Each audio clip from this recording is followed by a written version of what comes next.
आपकी स्क्रीन पर अमेरिका के राष्ट्रपति जो बाइडेन ने प्रधानमंत्री नरेंद्र मोदी को नसीहत दी कि महात्मा गांधी के सिद्धांत आज के दौर में और भी ज्यादा जरूरी हो गए हैं।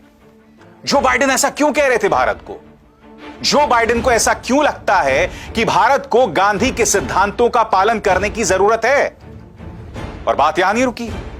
उसके बाद वहां की उपराष्ट्रपति ने तो लोकतंत्र के मूल्यों पर प्रधानमंत्री को उनके सामने ही नसीहत दे डाली। देखिए वीडियो 15-20 सेकंड का है। I know from personal experience and from my family.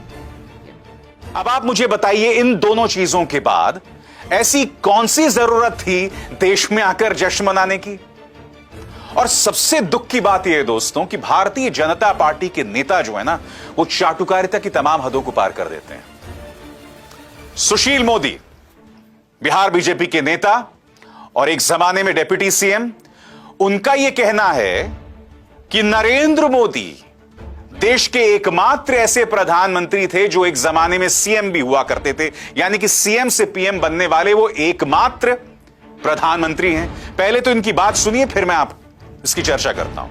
यहां बैठे लोगों को शायद नहीं मालूम होगा कि नरेंद्र मोदी जी 13 साल तक गुजरात के मुख्यमंत्री थे।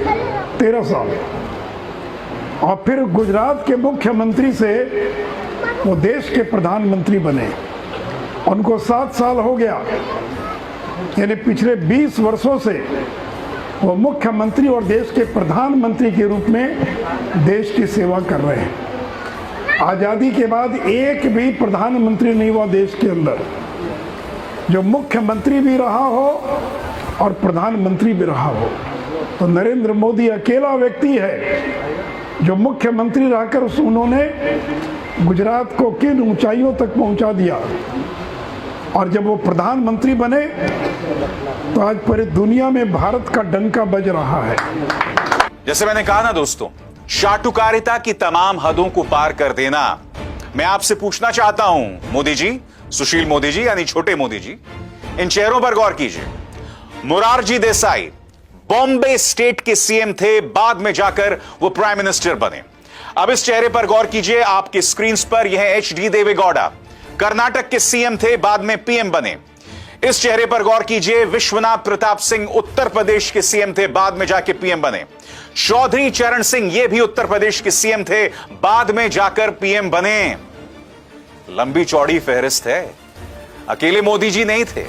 मगर इनको पता है कि जो इनके भक्त हैं, जिन्हें पूरी तरह से इन्होंने व्हाट्सएप के जरिए ब्रेन वॉश किया गया है, इनको ये कोई भी जानकारी दे देंगे, वो लोग मान जाएंगे। प्रधानमंत्री नरेंद्र मोदी की तारीफ कीजिए, मुद्दों पर कीजिए, तथ्यों पर कीजिए, मगर इस तरह से देश की जनता को मूर्ख मत बनाइए। और सबसे बड़ी बात, भारतीय जनता पार्टी को ऐसा क्यों लगता है कि प्रधानमंत्री नरेंद्र मोदी का काम बगैर प्रचार के नहीं चल सकता? मैंने आपको दिखाया, उनके लौटते ही जश्न मनाया जा रहा है, और क्यों जश्न मनाया जा रहा है हम नहीं जानते हैं। प्रचार की तमाम हदें पार कर दी। उसके बाद एक और प्रचार चलने लगा। क्या प्रचार? कि प्रधानमंत्री नरेंद्र मोदी तो आराम ही नहीं करते हैं। ये तस्वीरें देखिए दोस्तों, एक के बाद एक ये तस्वीरें आ रही हैं। दैनिक भास्कर में छपी हैं खबरें। प्रधानमंत्री नरेंद्र मोदी के बारे में कहा जा रहा है कि देखिए, प्रधानमंत्री इतनी मेहनत करते हैं कि संसद भवन के सामने जो लंबा चौड़ा निर्माण चल रहा है, सेंट्रल विस्टा प्रोजेक्ट्स, प्रधानमंत्री नरेंद्र मोदी पहुंच गए वहां पर बगैर सुरक्षा के, और वहां पर जो निर्माण चल रहा है उसकी वो फर्स्ट हैंड जानकारी ले रहे हैं, उसका मुआयना कर रहे हैं।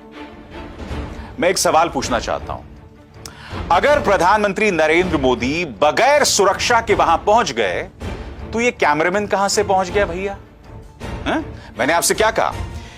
इस सरकार के लिए प्रचार से ज्यादा जरूरी कुछ नहीं है। एक तरफ ये कहते हैं, इन्होंने अपने प्रचार तंत्र के जरिए क्या फैलाया कि बगैर सुरक्षा के पहुंच गए, मगर ये आपको ये नहीं बता रहे हैं कि सुरक्षा वहां पहुंची हो या ना पहुंची हो, कैमरामैन जरूर पहुंच गया था। क्योंकि देश को बताना है, दुनिया को बताना है कि प्रधानमंत्री आराम ही नहीं करते हैं।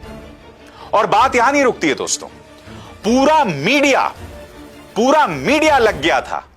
अब मैं आपके पूरे स्क्रीन पे दिखा रहा हूं दोस्तों, ये कुछ ट्वीट्स हैं जो प्रधानमंत्री ने सेंट्रल विस्टा प्रोजेक्ट्स जब गए थे वहां पर मुआयना करने, ये ट्वीट्स आपके स्क्रीन पर देखिए दोस्तों। इनमें कुछ पत्रकार हैं, कुछ भाजपा समर्थक हैं, कुछ ट्रोल्स हैं। इनकी भाषा में कोई फर्क नहीं है। मानो इन लोगों से कहा गया हो कि भैया ये मैसेज है, ये संदेश है, आप सब इस पे ट्वीट करें। और बात यहां नहीं रुकती है। आपके स्क्रीन पर दोस्तों ये हैं पत्रकार एक चैनल की, क्या कह रही हैं? आज ही प्रधानमंत्री नरेंद्र मोदी देश लौटे और रात लगभग 8:45 बजे बगैर किसी सूचना या सिक्योरिटी डिटेल्स के नए संसद भवन की साइट पर पहुंचे और लगभग 1 घंटा बिताया। थकान इनकी डिक्शनरी में सच में नहीं है। ये वो पत्रकार हैं जो सवाल पूछते हैं कि आप कौन सा टॉनिक पीते हैं। दुख की बात यह है दोस्तों, सबकी जुबान ऐसी है। सामने देखिए साहब, ये देखिए टाइम्स नाउ की संपादक हैं ये। Just one question, where does PMO get all this energy from? उन्हें ये ऊर्जा कहां से आती है? बहुत दुख होता है दोस्तों इस देश की मीडिया की स्थिति को देखकर। इनके पास सरकार से सवाल पूछने का मादा और हिम्मत बिल्कुल नहीं है। मैं आपको एक और चीज दिखाता हूं दोस्तों। देश का सबसे ज्यादा देखे जाने वाला न्यूज चैनल यह कह रहा है कि दुनिया में डंका, देश में जश्न। इन न्यूज चैनल्स ने सरकार से या भारतीय जनता पार्टी से सवाल बिल्कुल नहीं किया कि विदेश की जमीन पर जाके हमें वहां के राष्ट्रपति गांधी के सिद्धांतों पर नसीहत दे रहे थे, वहां के उपराष्ट्रपति हमें लोकतंत्र के मूल्यों पर नसीहत दे रहे थे। और ये क्या कह रहे हैं साहब? दुनिया में डंका, देश में जश्न।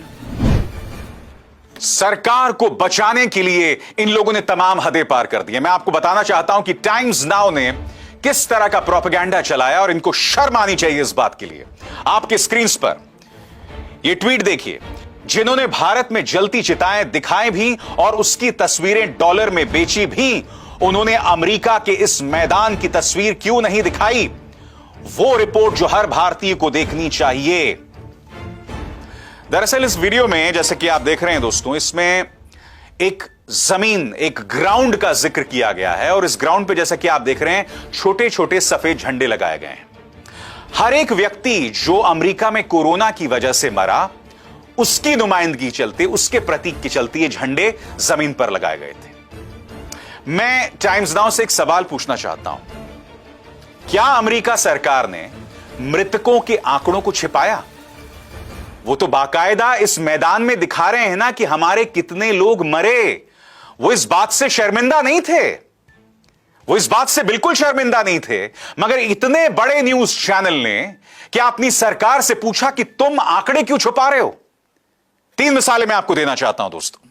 सबसे पहले आर्टिकल 14 का यह आर्टिकल का यह लेख, आर्टिकल 14 ने बाकायदा यह पता लगाया कि पहली वेव में, और दूसरी वेव की मैं बात ही नहीं कर रहा हूं, पहली वेव में उत्तर प्रदेश की आदित्यनाथ सरकार ने मृतकों के आंकड़ों को 43 गुना कम दिखाया। यानी कि 43 मौतें हुई होंगी तो उसे इन्होंने 1 दिखाया। यह कहता है आर्टिकल 14 का यह लेख। बात यहां नहीं रुकी दोस्तों, आप गुजरात की बात करते हैं, क्योंकि इन पत्रकारों ने अमेरिका जाकर देश को यह बतलाने का प्रयास किया कि देखो अमेरिका में कितने लोग मारे गए। इनमें इतनी हिम्मत नहीं हुई कि यह बता सकें कि गुजरात ने 27 गुना कम बताया मृतकों का आंकड़ा।